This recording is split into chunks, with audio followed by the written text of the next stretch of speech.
දළදා වහන්සේ අත්‍යම කියනවා නම් වැඩ සිටියට අපි දළදා වහන්සේ පෙරහැර ගෙනියන්නේ නැහැ. කීර්තිශ්‍රී රාජසිංහ රජතුමාගේ කාලේ තමයි අපි පෙරහැර කරඬුව සකස් කළා. එහි සරියුත් මුගලන් ධාතුන් වහන්සේලා තමයි වැඩ සිටින්නේ. ඒක තමයි පෙරහැර කරඬුව හැටියට පෙරහැරේ ගමන් කරන්නේ. නමුත් දළදා වහන්සේ පෙරහැරේ අපි ගමන් කරන්නේ නැහැ. නමුත් දළදා වහන්සේ වැඩ සිටිනවා දළදා මාලිගාවේ කරඬු 7ක් ඇතුලේ.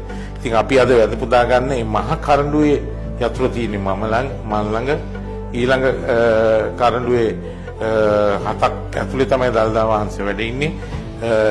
ඊළඟට මල්වත මහානායක හාමුදුරුවන් ළඟ යතුරු තියෙනවා. ඊළඟට අස්ගිරිය මහානායක හාමුදුරුවන් ළඟ යතුරු තියෙනවා. ඉතින් අපි තුන් දෙනාම එකතු වුණොත් පමණයි දළදා වහන්සේ එළියට වඩම්මන්න පුළුවන් වෙන්නේ.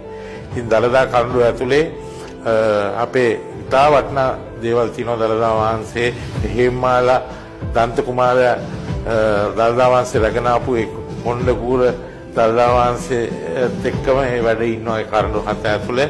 ඒ වගේම රජවරු පූජා කරපු රජවරුන්ගේ ආභරණ කුණ්ඩල ආභරණ එතකොට රජුරුන්ගේ දිවිසෙන මාලේ සියල්ලම දළදා වහන්සේට පූජා කරලා තියෙන්නේ.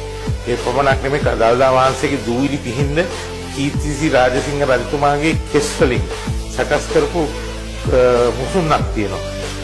ඒ වගේ භක්තියෙන් තමයි රජවරු දළදා වහන්සේට සේවය කරේ. වගේම දළදා වහන්සේට බුද්ධ පූජාව තියන්න වෙනම රම් පාත්‍ර 4ක් තියෙනවා. කීර්තිශ්‍රී රාජසිංහ රජතුමා හදලා පූජා කළා. ඒ වගේම රත්තරන් කෙන්ඩි ඒවා සඳහා පැන් වැඩීම සඳහා ඒ වගේ සෑම දෙයක්ම රජතුමා විසින් සකස් කළා.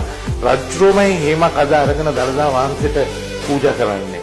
ඒ නිසා පාන්දර අලුයම් දුරේ තියෙනවා. ඒ වගේම දවල් බුද්ධ පූජාව තියෙනවා. හසවස ගිලම්පස දෙකක් තියෙනවා. මොකද රජතුමාමයි ගිලම්පස පූජා කරන්නේ.